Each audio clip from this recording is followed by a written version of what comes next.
On this episode of ResiWeek, Matt Scott steps into the host chair, talking about set-top boxes and all of their pros and cons. LeGrand has picked up Luxel Wireless, plus the FCC and cable boxes. All that and more, next on ResiWeek. The network for the AV industry. What are you listening to? This is AV. This is AVNation. This is AVNation. This is ResiWeek, episode 13, recorded Monday, April 25th, 2016. Set-top woes. ResiWeek is brought to you by our fine group of underwriters, companies like Advanced AV. Hey, welcome to another episode of ResiWeek at AVNation. I am your host, Matt D. Scott. I'm filling in for my good friend Tim Albright, who is traveling the globe right now and leaving me to do all his work, which is fairly normal. So today with us, we've got a couple of my good friends. First of all, we've got Jason Knott from CE Pro. How are you doing today, Jason? I'm doing great, Matt. Excellent. And then we have a real good friend of mine. We go back way too long, really. Stephen Bronner from Pro Audio Georgia. How you doing today, bud? I'm doing outstanding, man. Just glad to be here, my friend. You look like you're on site working. As usual, almost every time I talk to you guys, I'm on site. That's good. That's how it works. That's how we make the money. All right, so let's kick this off. We've got a couple of stories on the docket, and as soon as I get my screen share to work, I'll pull them up. We're going to start off with an EFF story about unlocking the box. Now, this is an interesting story and a timely story for us as AVNation. We've just recently become approved to be partners with EFF, and this is something that the majority of us in the AVNation group really agree with, and it's a cause that we're really behind. But specifically with this story, they are writing about, and they wrote a letter and essentially a petition to the FCC, just reiterating the fact that we as consumers are really looking forward to unlocking the box and getting rid of those set-top boxes, or at least making that content available to subscribers in other forms other than strictly their box. And if you read the article, which will be posted in the links, they're really talking about how, as so much technology has become more and more affordable, et cetera, set-top boxes continue to be increasing in price and seemingly being very behind technology-wise.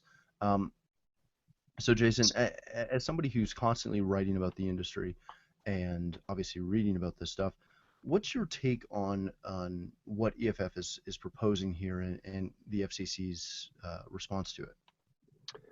Well, looking at it not just being advantageous from the consumer perspective, but for integrators who are the CE Pro audience, this is a super big deal also, because one of the things that's very frustrating for the custom integration community is they spend countless hours and countless amounts of manpower and energy to design these beautiful systems for their customers and their clients, only to be able to take them 90-some-odd% of the way and then having to hand off kind of that final connectivity tier to the cable company. And in many cases, one, it's not good for the integrator because he wants to be that one-stop shop who's going to bring a completely working, fully functional system to his customer, not just from a theater standpoint for Blu-ray, etc., and music 2-channel, but also for cable connectivity and all the programs they want to watch. And they've been able to bring them to that edge, and then they have to hand it off to the customer to have that interaction directly with the cable company. The other element is the potential for a potentially unskilled technician who works for the cable company coming in and quote unquote maybe mucking up all their work or reconfiguring things or whatever it might be. So from the integrator standpoint, this should be a really big deal, not just that it frees the customer up to be able to go to different sources of content, but also for the integrator, he should be really supporting something like this, in my opinion. Yeah, and I would say that's definitely something that myself as an integrator, this is always a huge deal for us. Is we love to tell the customer that one of the smallest and biggest issues that we always run into is we have no control over that cable co box, and a lot of times that's where we run into problems. Stephen, you're in the same boat. You're an integrator. How is this affecting you? Anytime that we do exactly what he said, we take it 90% of the way and then have to hand it off. And it doesn't really matter who the company is. Comcast, Uverse, people always say, oh, this company sucks, this company's great. The truth is, none of them are great. They're all it is, yeah, it's all overblown. So whenever you're working with a system and you go through all the trouble to design the system, and then every time the client turns it on, it's kind of a hope and a prayer that cable box is going to work. It's, you hope it works, and most of the time it does, but if it doesn't work, the client doesn't call Comcast and say, hey, my TV's not working. They call you and they say, my TV's not working. And I have a project right now where I've got 6 of said boxes from a certain company on a project. I have literally had to put the boxes on remote power control on my Blue Bolt, so that I can dial in and reset them, and they are resetting every night at 1 a.m. in order to keep them online and functioning. So if we could get rid of that, and we could say, here, customer, you can have this box, and you can get the content that you're looking for. Yeah, you may have to pay for it, but the box itself is not locked down. We can supply our own box and then tell the cable company, here, this is the serial number, the MAC ID of this box. Use our box. Then we have up-to-date technology. We have good control codes. We have a better quality video and audio feed go into our system. It's just a better thing. But there again, you're releasing that control. You're telling the cable company or the utility of your choice, hey, give us this control and you just provide us the content. You would think they would want to do it. I answered a question very similar to this a few episodes ago. You would think that the cable company or AT&T, whatever, would want to say, hey, take the device liability off of us. We supply you the signal, you supply the device. Now that's less maintenance we have to do, but for some reason they will not relinquish. And I would say the majority of that most likely stems from the fact that they get, I don't know what it is down there, but I know up here for an HD terminal, it's a minimum of $15 to $16 a month. Right. And like even in my house where I have myself, my wife, and a baby who, albeit loves remotes, doesn't really know what to do with them yet, we've got 2 HD boxes and 3, little cable converters for the guest rooms. And our monthly bill just in rental alone is like almost $40. $40. Right. And it is a revenue stream, but it doesn't seem right if you went to your client and you said, in order for you to do business with me, you have to use this particular device. Now, we do that to some extent with control systems and other things. Oftentimes, we'll go to a client, we'll say, we use this, whether it be RTI, Crestron, AMX, whatever your choice is, control for. But to go to your client and say, in order to do business with me, you have to use this. And they say, okay, I want to choose somebody else then, but everybody has to use that. That takes the choice away from the client. And if you're supplying garbage boxes, to me, that's just no way to treat a client. It just isn't. And we make our money off of customer service. They make their money basically, for lack of a better way to put it, it's like mob-style tactics. You'll pay me this week or you'll use my box or you won't get my service. And it really sucks. Matt, I feel your pain. We have 6 televisions and 6 cable boxes at my house. But let me be the pessimist in here, because I know the EFF piece addresses it and talks about consumer pricing and that sort of stuff, which I think is obviously a key element besides just that control issue that Stephen was talking about. But the pessimist in me says that even if this happens, the cable company is going to figure out another way to charge. And all I can think of is the luggage fees at the airport and how those just started. And all of a sudden it's this new revenue. I'm not convinced that if this did happen, that cable bills would go down. That's just No, my 2 cents. no, and I don't think they will either. I think it'll be something akin to the utility companies where if you stop using their boxes, they'll start charging you a delivery fee or an access fee on top of everything else. Yeah. This is always one of those never-ending arguments that we are, going from back and forth over, who makes the better box, who makes the worst box, which box is least controllable, et cetera, et cetera, et cetera. And, I think we'll have this debate for years to come because I don't see it moving anywhere quickly.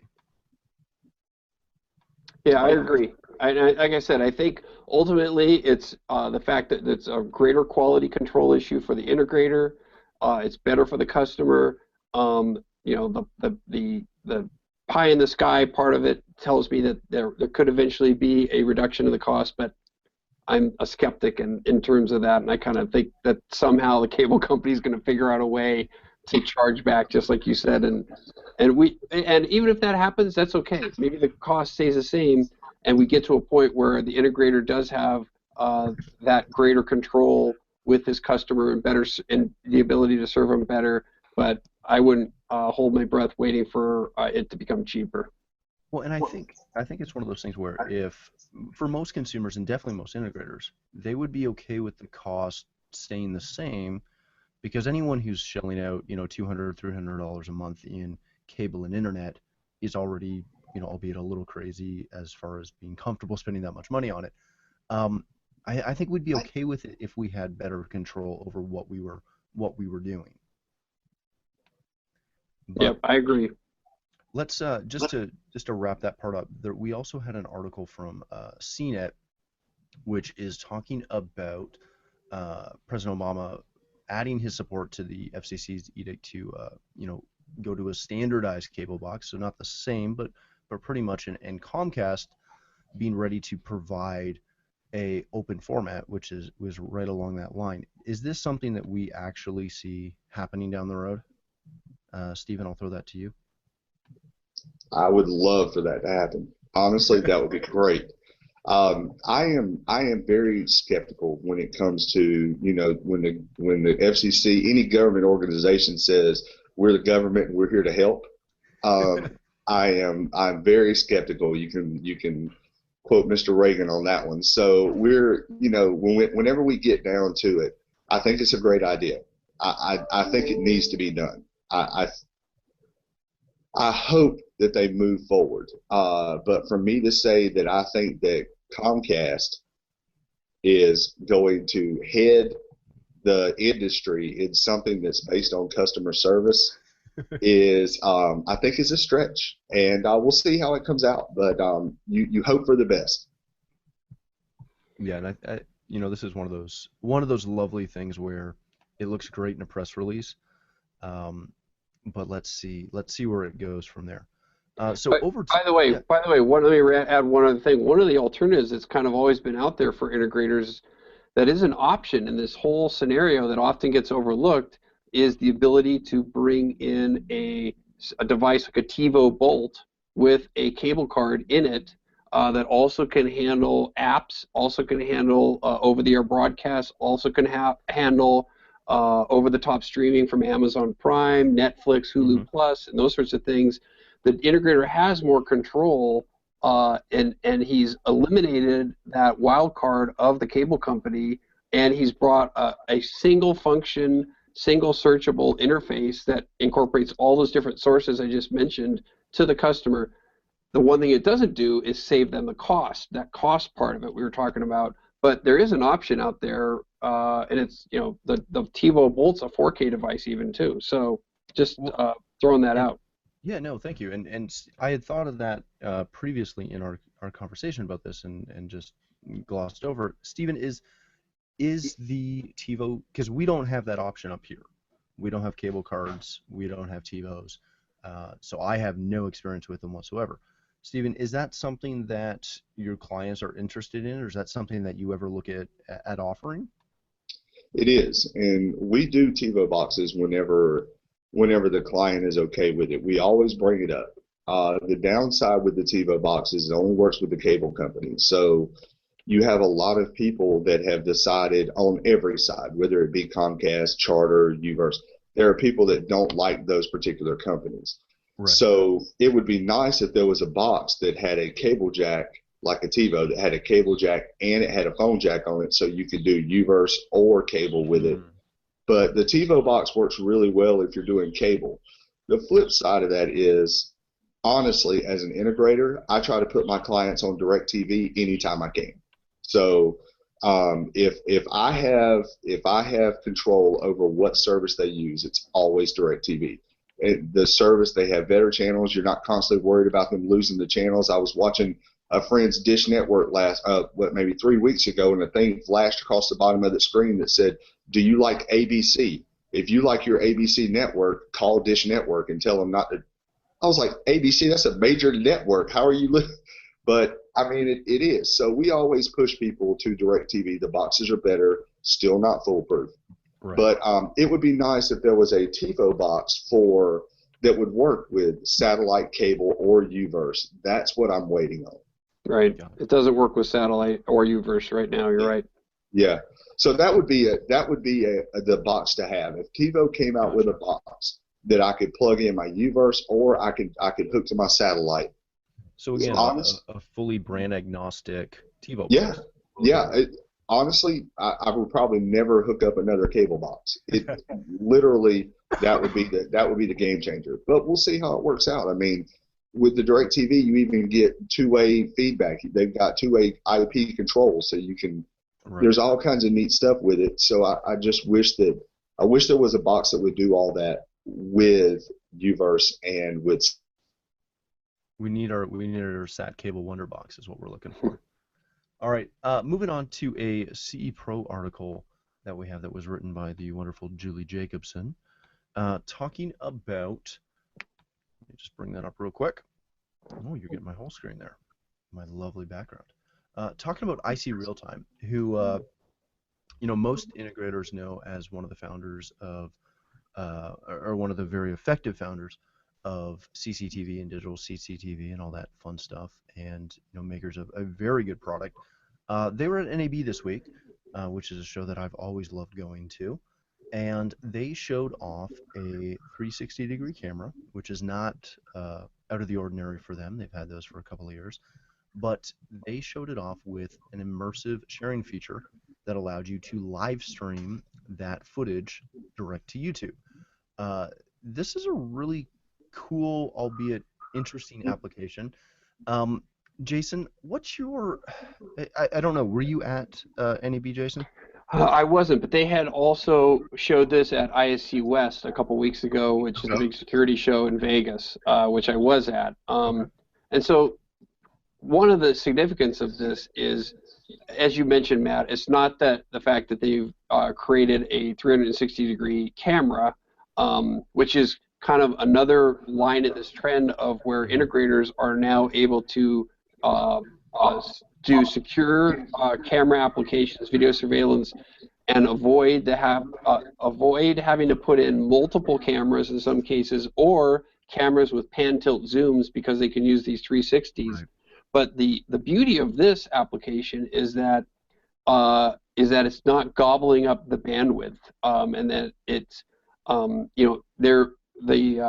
again, the technology part's going to be way over my head in terms of exactly what they're doing, but the idea is that they're actually quote-unquote de-warping the signal within the camera itself, and they're not it's not gobbling up bandwidth, and you're able to do something like this YouTube sharing feature. So it's just another sign of where cameras have broken down this barrier on the residential space, where it used to be a 1% part of the market. Cameras were 1% of residential, accounted for 1% of all cameras. Now it's something like 13, 14%, and I see it just growing and growing. And I also see integrators having a great opportunity to be able to go to their customers with cloud-based storage capabilities for video surveillance images as a big RMR opportunity, recurring monthly revenue opportunity. So there's so much happening in the camera space. It's exciting. Now, are you seeing that specifically to just the camera space, or also this 360-degree and live streaming capability. Well, this will be interesting because I'm not really sure where this is going to fit in for the integrator. Or the use cases. Yeah, because it's kind of a cool gadget function, and the homeowner can do it, or their application showed a balcony in Miami that they were showing, just the city of Miami, that's live streaming onto YouTube from the security camera.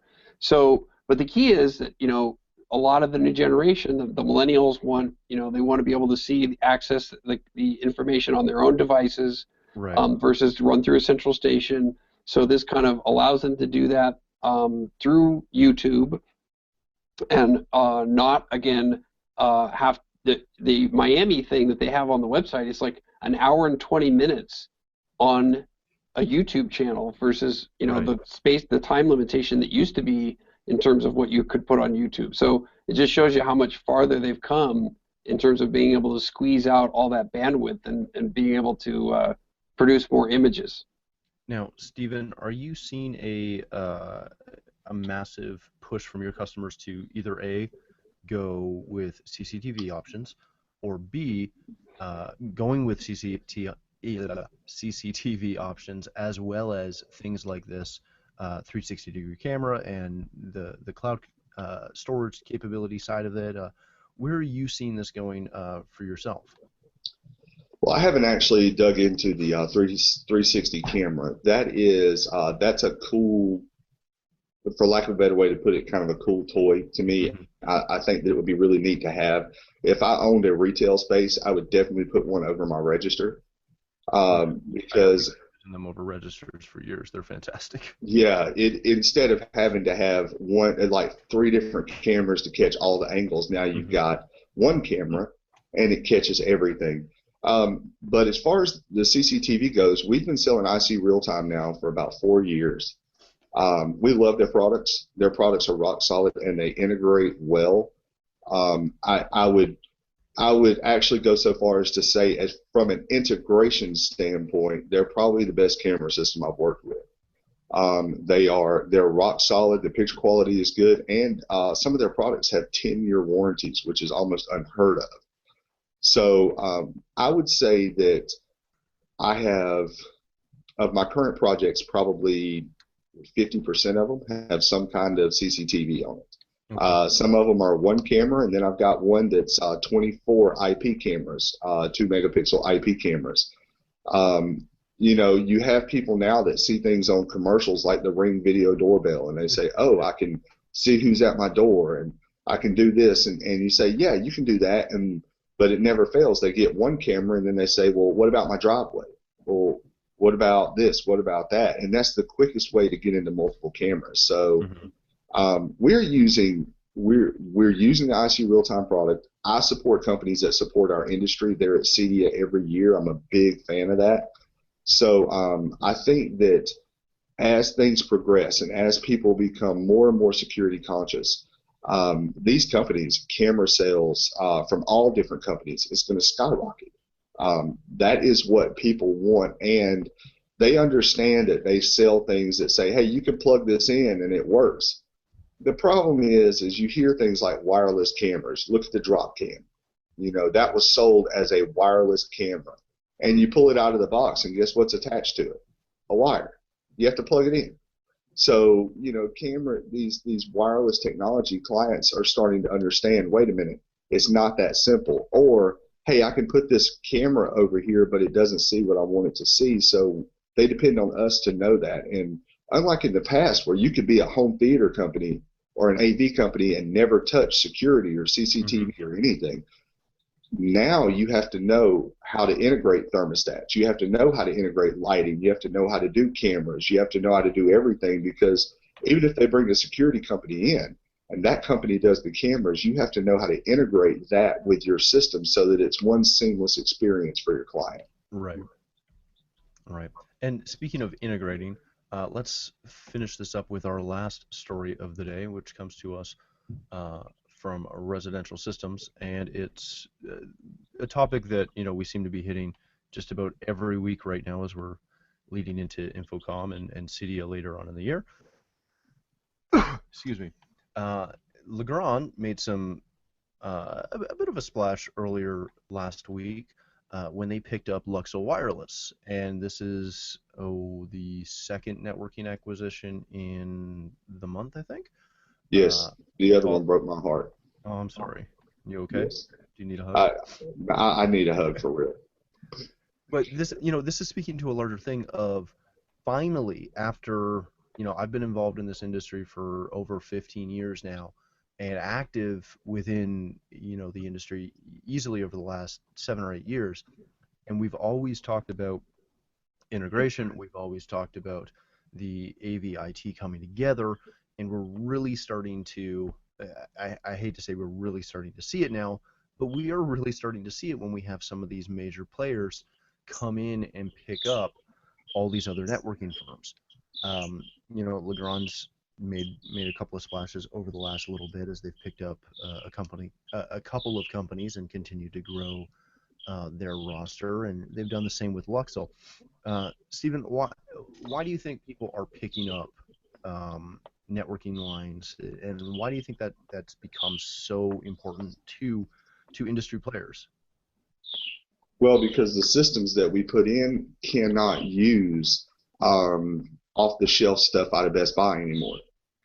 For years and years, you could go, and I never recommended it. It was never a great, stable platform, but you could go into Best Buy, spend $100, $125 on a Netgear or Linksys or Belkin, whatever, and bring it home, and you could run your iPad over the Wi-Fi, and there wasn't much traffic. You didn't have all these streaming devices. Mm-hmm. And now networking has become the backbone. If you're not networking in your projects, then you don't really have control over your projects. I remember a few years back the slogan, own the network, own the home. I think that was a Obsidian slogan.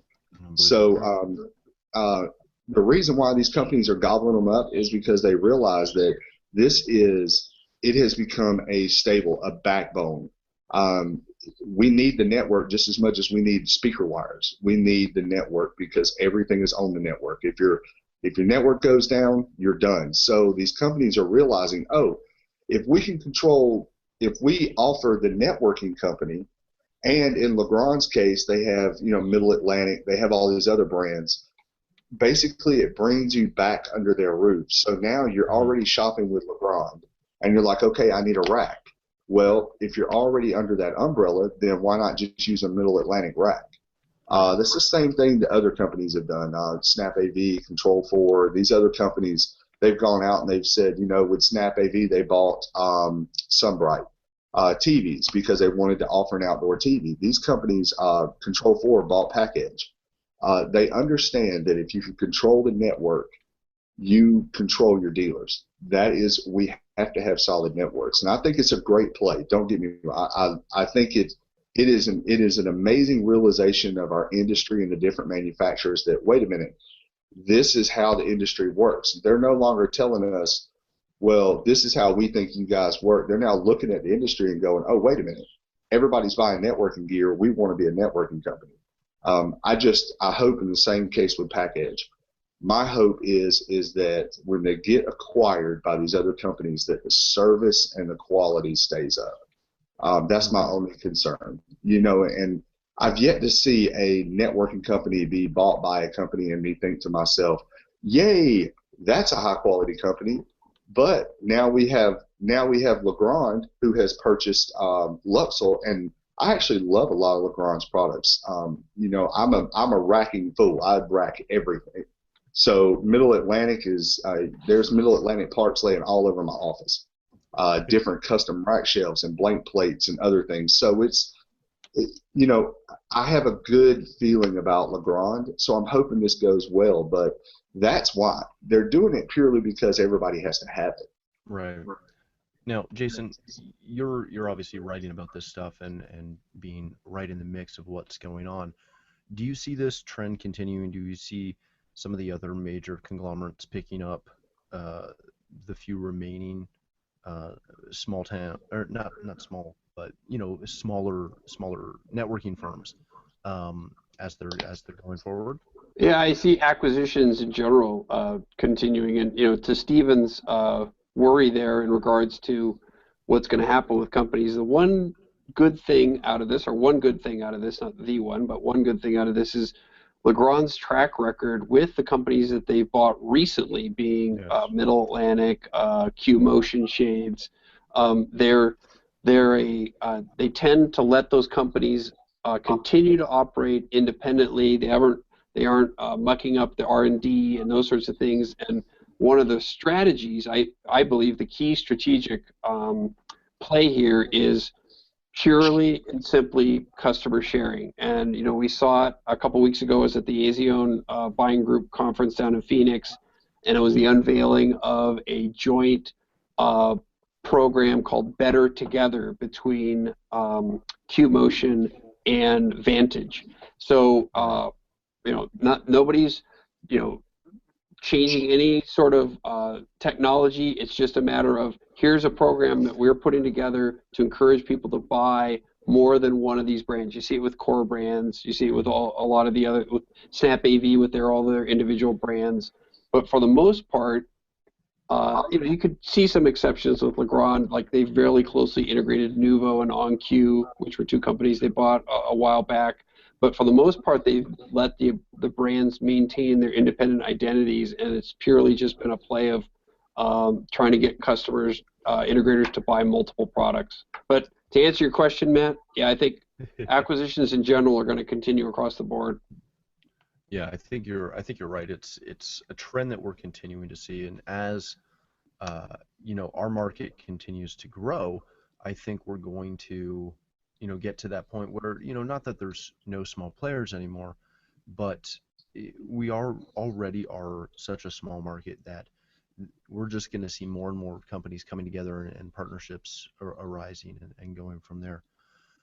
So that's all the time we have for this week's ResiWeek. First of all, I want to thank my guests for coming. Jason, where can people find you and connect with you? You can email me at jknott, that's JKNOTT, at ehpub.com. You can follow me on Twitter, which is at JasonWKnott. And of course, you can go to cepro.com and reach me through the website. Beautiful. And Stephen, thanks so much for being on the show, my friend. Where can people find you? Pretty easy to find, Stephen E. Bronner. You can just, wherever you look. I'm on Twitter, ProAudio_Georgia. The website is ProAudioGeorgia.com. Look me up, give me a shout. I love to work with other integrators. I love to work with people in the industry. If you have a question about a line that I carry, please feel free to give me a shout. I really enjoy it. That's one of my passions. Beautiful. All right, well, thank you again both for being on the show. As for myself, you can find me pretty much anywhere at Matt D. Scott on Twitter, as well as at OmegaAudioVideo.com.